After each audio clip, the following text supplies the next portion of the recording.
रोहतक पहुंचे थे। आज 11 वर्ष हो गए इस प्रदेश के अंदर बीजेपी की सरकार को बने थे और इन 11 वर्षों में भारतीय जनता पार्टी की सरकार ने केवल लोगों को बांटने का काम किया, जात पात का जहर घोलने का काम किया, कैसे आपसी भाईचारा खराब हो इसके लिए उन्होंने रणनीतियां बनाई। आज प्रदेश की हालत बहुत खराब है। आज लॉ एंड ऑर्डर नाम की चीज नहीं है, महंगाई दिनों दिन बढ़ रही है, पढ़े लिखे युवाओं की रोजगार नहीं है, नौकरी नहीं है। आपने स्वयं देखा था पिछले दिनों के एग्जाम हुआ था और उस एग्जाम में केवल उस एग्जाम में बैठने के लिए हरियाणा प्रदेश के 13 लाख से ज्यादा युवाओं ने फार्म भरे थे। केवल फार्म भरने के नाम के ऊपर सैकड़ों करोड़ रुपए लोगों की जेब से सरकार ने निकाल दिया। जिस दिन नतीजा आएगा उस दिन फिर कोर्ट की तरफ से ये कह दिया जाएगा कि पेपर लीक हो गए थे, एक की जगह दूसरे को बैठा करके पेपर दे दिए गए, इसलिए पेपर रद्द किया जाता। रोजाना पेपर रद्द होते, पेपर घोटाले होते। पिछले 5 वर्ष की जो सरकार थी मनोहर लाल खट्टर जिसका मुख्यमंत्री था, उस सरकार के अंदर तो 20 से ज्यादा बड़े घोटाले हुए थे। अगर मैं घोटालों का जिक्र करूंगा तो बहुत लंबा समय लग जाएगा। शराब का घोटाला हुआ, गेहूं का घोटाला हुआ, धान का घोटाला हुआ, रजिस्ट्री का घोटाला हुआ। किस तरह से लोगों की जेबों में डाके डाले गए। आज इसलिए हर व्यक्ति परेशान है। आज इन लोगों ने नए सिरे से इंडियन नेशनल पीपल्स पार्टी के ऊपर भरोसा करना होगा। कांग्रेस ने भरोसा करके देख लिया। पिछला जो चुनाव था, जब लोकसभा का चुनाव चल रहा था, मुझे पार्टी की तरफ से जिम्मेवारी दी गई कि मैं कुरुक्षेत्र लोकसभा क्षेत्र से चुनाव लड़ूं और मैं उस चुनाव के अंदर कैथल जिले का कोई ऐसा गांव नहीं था जिस गांव में ना गया। हर गांव में गया था, लोगों का रिस्पॉन्स बहुत अच्छा था। खास करके जब मैं खुला हल्के में आया था तो रात को 10-10, 11-11, 12-12 बजे तक जो मीटिंग में 7-8 बजे हुई बात करती थी वो 12-12 बजे तक चला करती थी। मीटिंग में रिस्पॉन्स था, विश्वास करते थे, लोग कहते थे कि हम आपको वोट देना चाहते हैं। और आखिर में फिर एक ही बात कह करके कहीं ना कहीं ये कह करके कि हमने मोदी की सरकार को बदलना है, इसलिए इस बार हम अपना वोट कांग्रेस को देना चाहते हैं, कांग्रेस के सहयोगी को देना चाहते हैं। और उसका नतीजा ये निकला कि उस बीच जो है कांग्रेस का आम आदमी पार्टी का प्रत्याशी तो नहीं जीता है, लेकिन नवीन जिंदल के सूट बैठे और जिंदल आता है क्या तुम्हारे पास? कभी आया तुम्हारे यहाँ? 2 बार पहले भी बनाया था, 2 बार पहले बनाया था, तब भी नहीं आया था। लेकिन क्योंकि लोगों की भावनाओं के साथ खिलवाड़ करके भी है, कहीं ना कहीं धर्म और जात के नाम पर बांट करके दाव लगाया जा रहा है।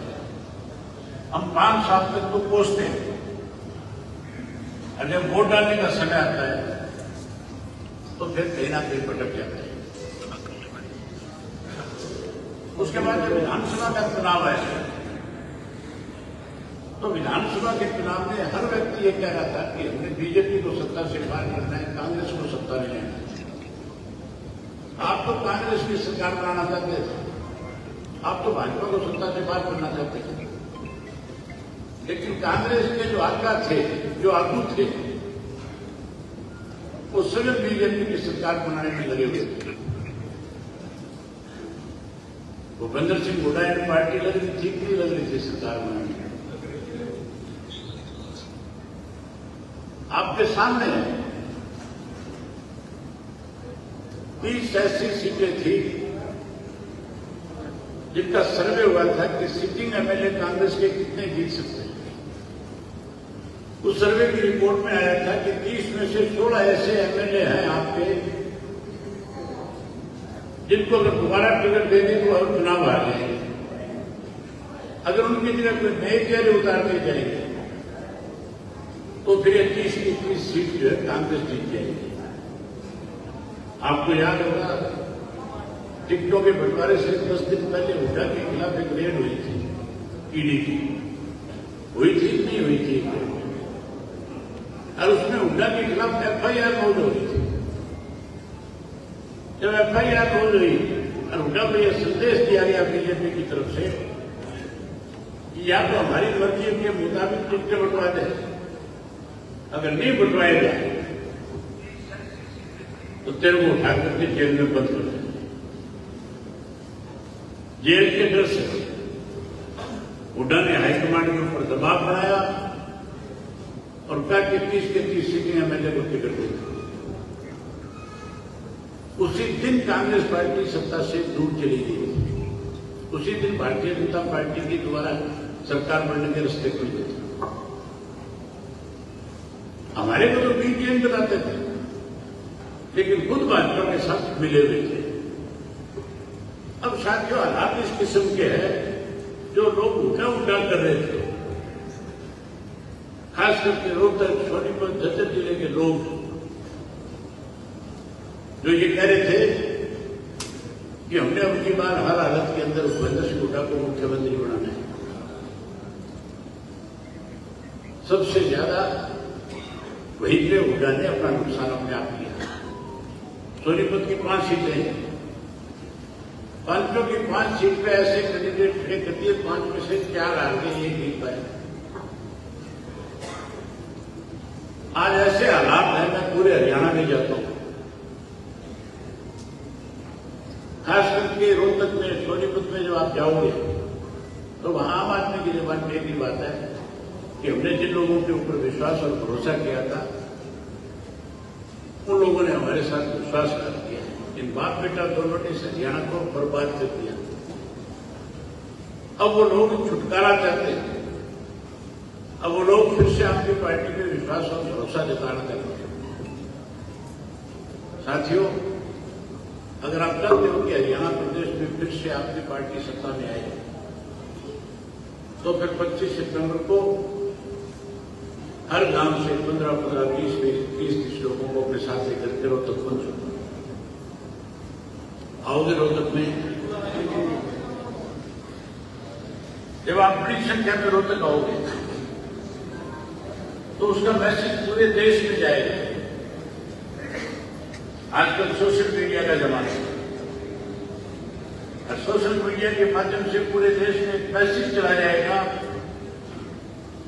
कि अब हरियाणा प्रदेश जिसने हमेशा बड़ा बदलाव करने का काम किया, अगर कांग्रेस पार्टी को किसी ने सत्ता से बाहर किया था तो उसकी पैरवी हरियाणा प्रदेश की जनता ने करी।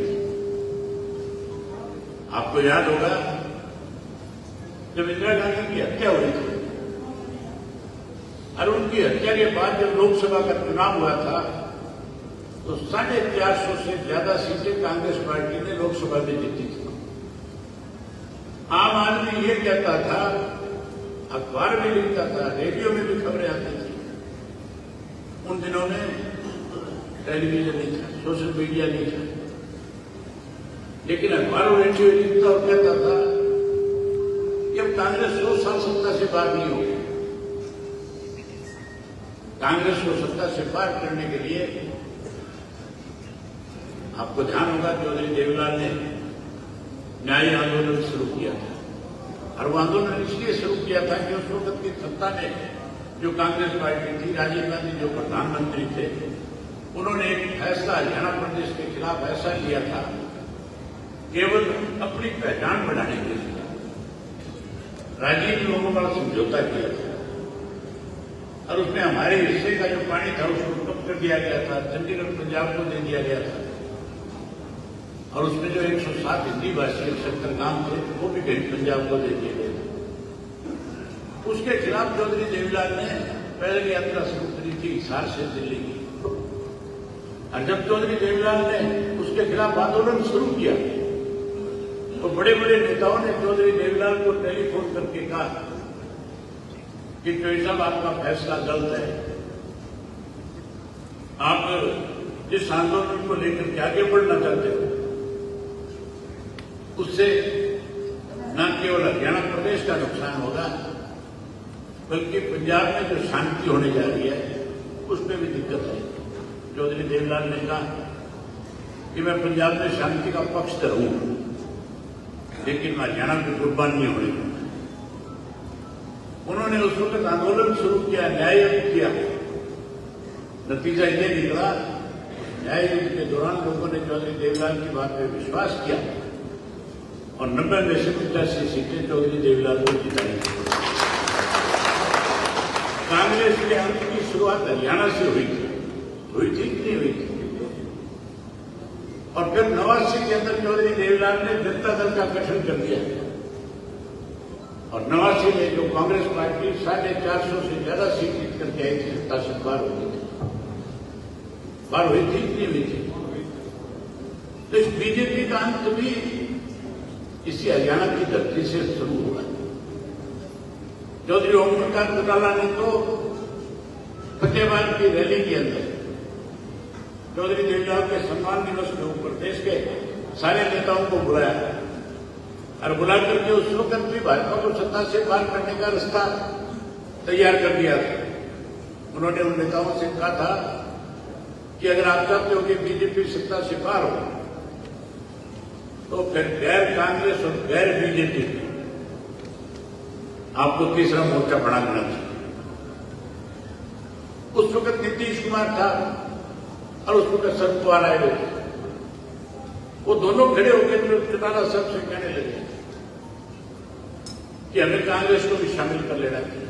चौटाला साहब ने कहा कि मुझे कांग्रेस के ऊपर भरोसा नहीं है, ये बेईमान है, कि कल को तुम्हें ही इस गठबंधन से बाहर कर देंगे। जो ज्यादा भरोसा जता रहे थे उन्हें सबसे पहले बात किया गया। नीतीश को किया था नहीं किया था बात। नीतीश को अगर बात नहीं करते, चंद्रबाबू नायडू को साथ ले लेते, नवीन पटनायक को साथ ले लेते, तो भाजपा सत्ता से बाहर हो जाती कि नहीं हो जाती। लेकिन जानबूझ करके कांग्रेस पार्टी ने कैसे भाजपा सत्ता में रहे, इसके लिए उन नेताओं को साथ लेकर चलने के बजाय उनको अलग कर दिया। अब फिर इसकी शुरुआत अगर आप चाहते हो भाजपा सत्ता से बाहर हो तो देश के बड़े नेताओं की नजर आपके 25 सितंबर की रैली के ऊपर होगी, चौधरी देवीलाल के सम्मान दिवस पर होगी। हम अब की बार बड़े नेताओं को निमंत्रण नहीं देंगे। उन नेताओं को गलतफहमी हो जाती है कि तुम्हारे नाम पे जनता है।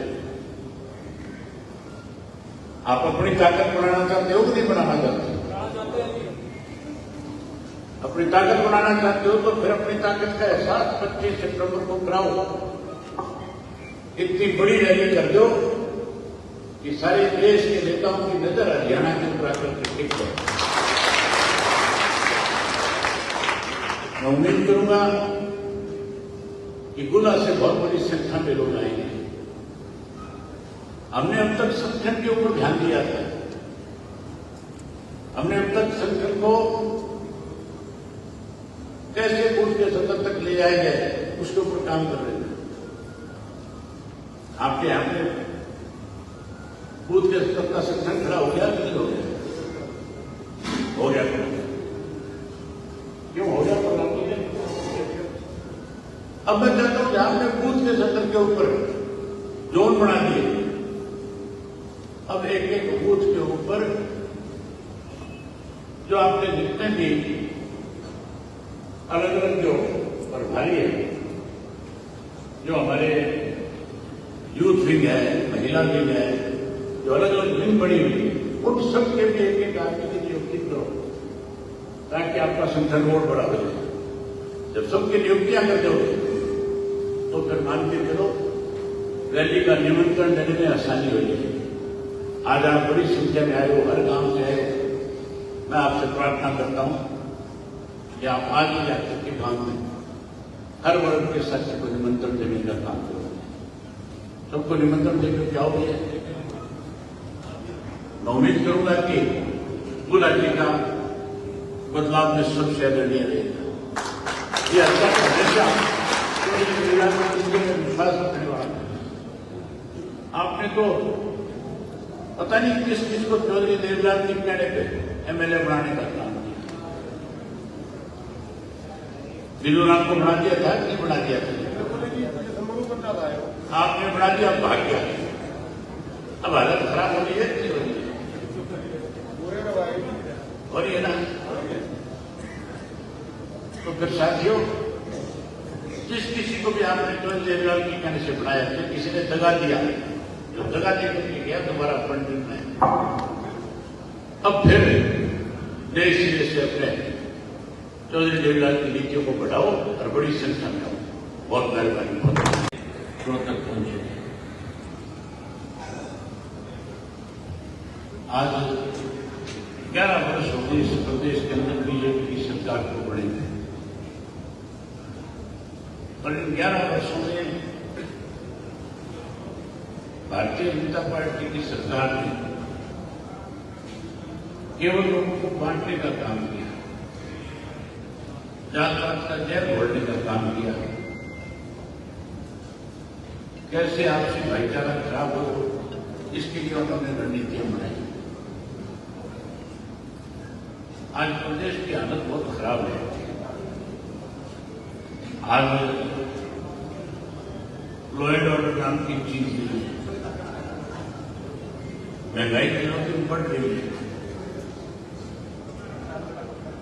पढ़े लिखे युवाओं की रोजगार नहीं है, नौकरी नहीं है। आपने स्वयं देखा था, पिछले दिनों के एग्जाम हुआ था और उस एग्जाम में केवल उस एग्जाम में बैठने के लिए हरियाणा प्रदेश के 13 लाख से ज्यादा युवाओं ने फार्म भरे थे।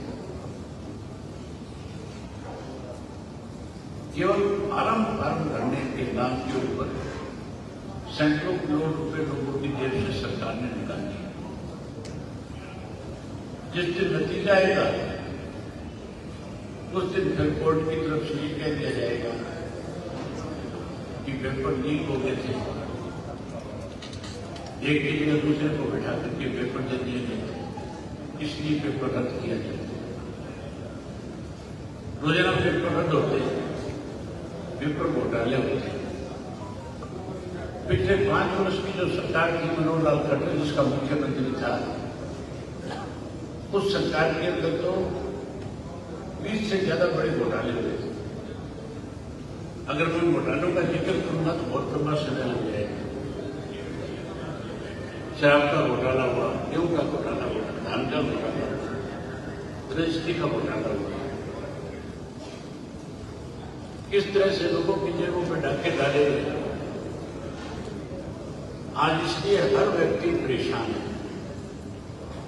आज इन लोगों ने नए सिरे से इंडियन नेशनल पीपल्स पार्टी के ऊपर भरोसा करना होगा।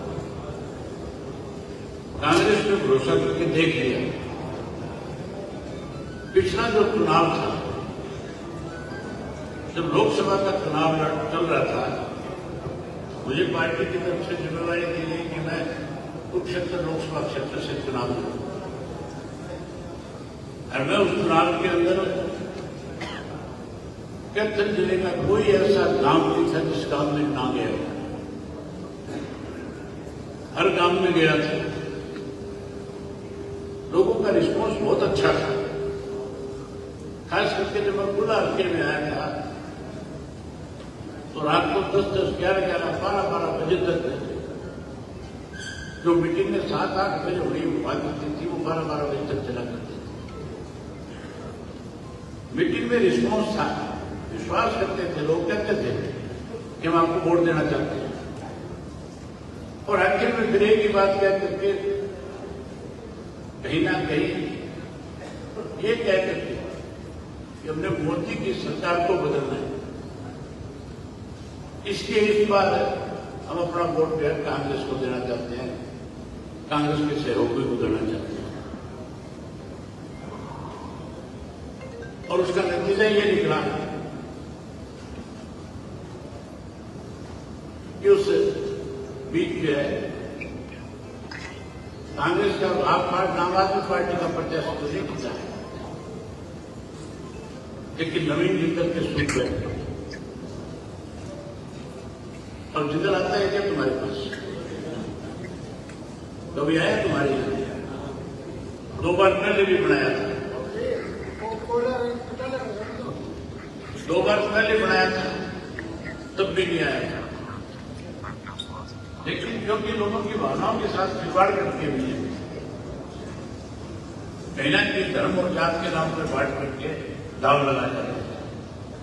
हम 5 साल तक तो कोसते हैं, और जब वोट डालने का समय आता है तो फिर कहीं ना कहीं भटक जाता है। उसके बाद जब विधानसभा का चुनाव आया तो विधानसभा के चुनाव में हर व्यक्ति ये कह रहा था कि हमने बीजेपी को सत्ता से पार करना है, कांग्रेस को सत्ता में लेना है। आप तो कांग्रेस की सरकार बनाना चाहते थे, आप तो भाजपा को सत्ता से पार करना चाहते थे, लेकिन कांग्रेस के जो आका थे, जो आगू थे, वो सभी बीजेपी की सरकार बनाने में लगे हुए थे। भूपेंद्र सिंह हुड्डा ने पार्टी लग रही ठीक नहीं लग रही थी सरकार बनाने में। आपके सामने 30 ऐसी सीटें थी जिनका सर्वे हुआ था कि सिटिंग एमएलए कांग्रेस के कितने जीत सकते हैं। उस सर्वे की रिपोर्ट में आया था कि 30 में से 16 ऐसे एमएलए हैं आपके जिनको अगर दोबारा टिकट दे दी तो और चुनाव हार जाएंगे। अगर उनकी जगह कोई नए चेहरे उतार दिए जाएंगे तो फिर 30 की 30 सीट जो है कांग्रेस जीत जाएगी। आपको याद होगा टिकटों के बंटवारे से 10 दिन पहले हुड्डा के खिलाफ एक रेड हुई थी, ईडी की हुई थी नहीं हुई थी, और उसमें हुड्डा के खिलाफ एफआईआर दर्ज हो रही थी। जब एफआईआर दर्ज हुई और हुड्डा को यह संदेश दिया गया बीजेपी की तरफ से कि या तो हमारी मर्जी के मुताबिक टिकटें बंटवा दे, अगर नहीं बंटवाएगा तो तेरे को उठा करके जेल में बंद कर देंगे। जेल के डर से हुड्डा ने हाईकमांड के ऊपर दबाव बनाया और कहा कि 30 के 30 सीटें एमएलए को टिकट देंगे। उसी दिन कांग्रेस पार्टी सत्ता से दूर चली गई। उसी दिन भारतीय जनता पार्टी के द्वारा सरकार बनने के रास्ते खुल गए। हमारे को तो बीजेपी बताते थे, लेकिन खुद भाजपा के साथ मिले हुए थे। अब साथियों हालात इस किस्म के हैं जो लोग उठा कर रहे थे, खास करके रोहतक, सोनीपत, झज्जर जिले के लोग जो ये कह रहे थे कि हमने अपनी बार हर हालत के अंदर भूपेंद्र सिंह हुड्डा को मुख्यमंत्री बनाना है। सबसे ज्यादा वहीं पे हुड्डा ने अपना नुकसान अपने आप किया। सोनीपत की 5 सीटें हैं, 5 की 5 सीट पे ऐसे कैंडिडेट खड़े कर दिए, 5 में से 4 आगे ये जीत पाए। आज ऐसे हालात हैं, मैं पूरे हरियाणा में जाता हूं, खास करके रोहतक में, सोनीपत में जब आप जाओगे तो वहां आम आदमी की जबान में एक ही बात है कि हमने जिन लोगों के ऊपर विश्वास और भरोसा किया था उन लोगों ने हमारे साथ विश्वासघात किया। इन बाप बेटा दोनों ने हरियाणा को बर्बाद कर दिया। अब वो लोग छुटकारा चाहते हैं। अब वो लोग फिर से आपकी पार्टी पे विश्वास और भरोसा जताना चाहते हैं। साथियों, अगर आप चाहते हो कि हरियाणा प्रदेश में फिर से आपकी पार्टी सत्ता में आए, तो फिर 25 सितंबर को हर गांव से 15-15, 20-30 लोगों को अपने साथ लेकर के रोहतक पहुंचो। आओगे रोहतक में?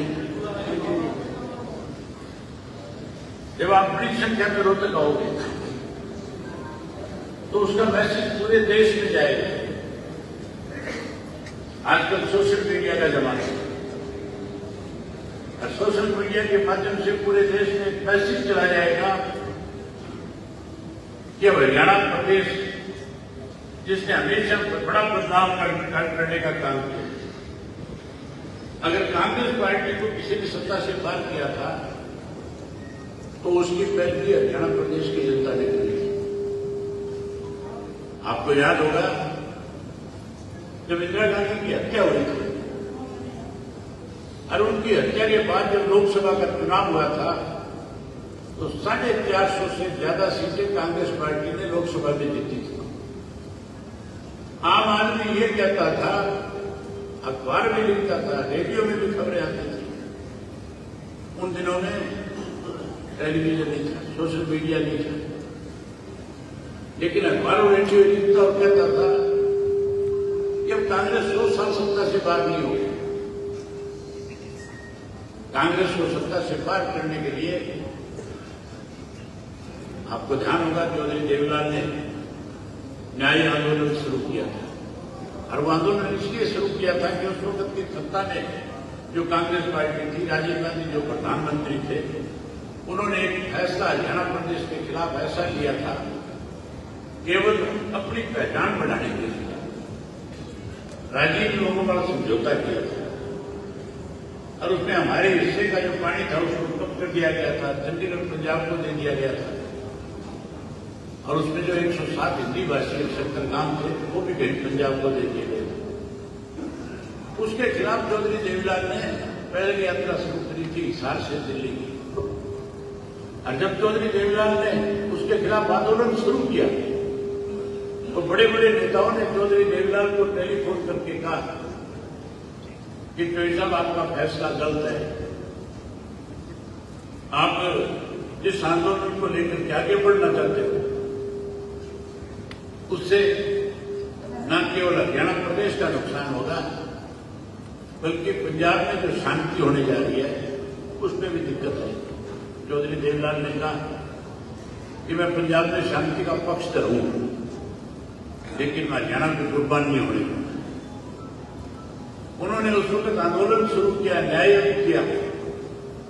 नतीजा ये निकला, न्याय युद्ध के दौरान लोगों ने चौधरी देवीलाल की बात पर विश्वास किया और 90 में से 85 सीटें चौधरी देवीलाल को जिताई। कांग्रेस के अंत की शुरुआत हरियाणा से हुई थी कि नहीं हुई थी? और फिर 89 के अंदर चौधरी देवीलाल ने जनता दल का गठन कर दिया और 89 में जो कांग्रेस पार्टी 450 से ज्यादा सीट जीत करके आई थी, सत्ता से बाहर हुई थी कि नहीं हुई थी? तो इस बीजेपी का अंत भी इसी हरियाणा की धरती से शुरू हुआ। चौधरी ओम प्रकाश चौटाला ने तो फतेहाबाद की रैली के अंदर चौधरी देवीलाल के सम्मान दिवस के ऊपर देश के सारे नेताओं को बुलाया और बुला करके उस वक्त भी भाजपा को सत्ता से पार करने का रास्ता तैयार कर दिया था। उन्होंने उन नेताओं से कहा था कि अगर आप चाहते हो कि बीजेपी सत्ता से पार हो तो फिर गैर कांग्रेस और गैर बीजेपी आपको तीसरा मोर्चा बना देना चाहिए। उस वक्त नीतीश कुमार था और उस वक्त शरद पवार आए हुए थे। वो दोनों खड़े होकर चौटाला साहब से कहने लगे कि हमें कांग्रेस को भी शामिल कर लेना चाहिए। चौटाला साहब ने कहा कि मुझे कांग्रेस के ऊपर भरोसा नहीं है, ये बेईमान है, कि कल को तुम्हें ही इस गठबंधन से बाहर कर देते। जो ज्यादा भरोसा जता रहे थे उन्हें सबसे पहले बात किया गया। नीतीश को किया था नहीं किया था बात? नीतीश को अगर बात नहीं करते, चंद्रबाबू नायडू को साथ ले लेते नवीन पटनायक को साथ ले लेते हैं तो भाजपा सत्ता से बाहर हो जाती है कि नहीं हो जाती? लेकिन जानबूझ करके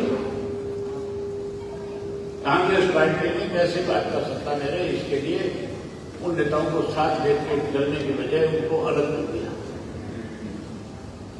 अब फिर इसकी शुरुआत अगर आप करते हो भाजपा सत्ता से बाहर हो तो देश के बड़े नेताओं की नजर आपके 25 सितंबर की रैली के ऊपर होगी, चौधरी देवलाल के सम्मान दिवस पर होगी। हम अब की बार बड़े नेताओं को निमंत्रण नहीं देंगे। उन नेताओं को गलतफहमी हो जाती है कि तुम्हारे नाम पे जनता है। आप अपनी ताकत बढ़ाना चाहते हो कि नहीं बढ़ाना चाहते? अपनी ताकत बढ़ाना चाहते हो तो फिर अपनी ताकत का एहसास 25 सितंबर को कराओ।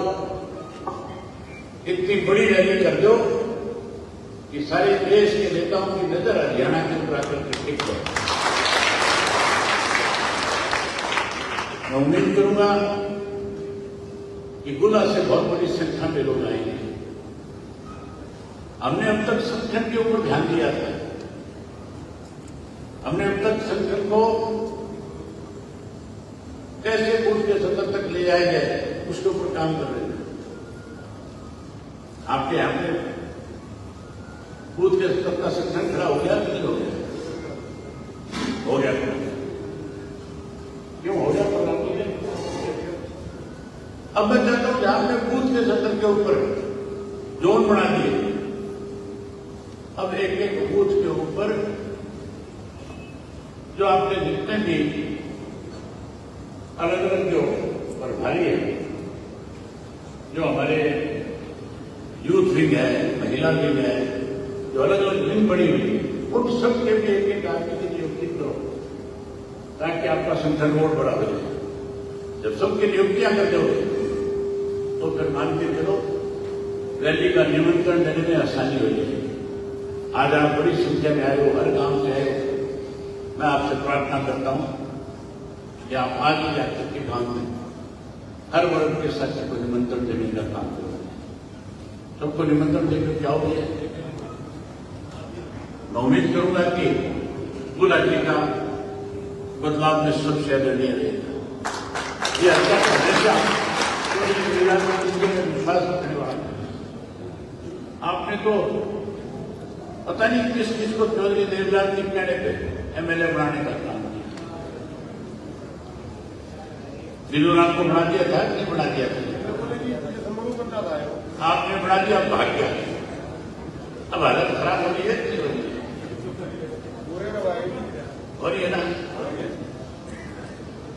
तो फिर साथियों, जिस किसी को भी आपने चौधरी देवलाल की कहने से बनाया, फिर किसी ने दगा दिया, जो दगा देकर के गया दोबारा पंडित में, अब फिर नए सिरे से अपने चौधरी देवलाल की नीतियों को बढ़ाओ और बड़ी संख्या में आओ। बहुत मेहरबानी।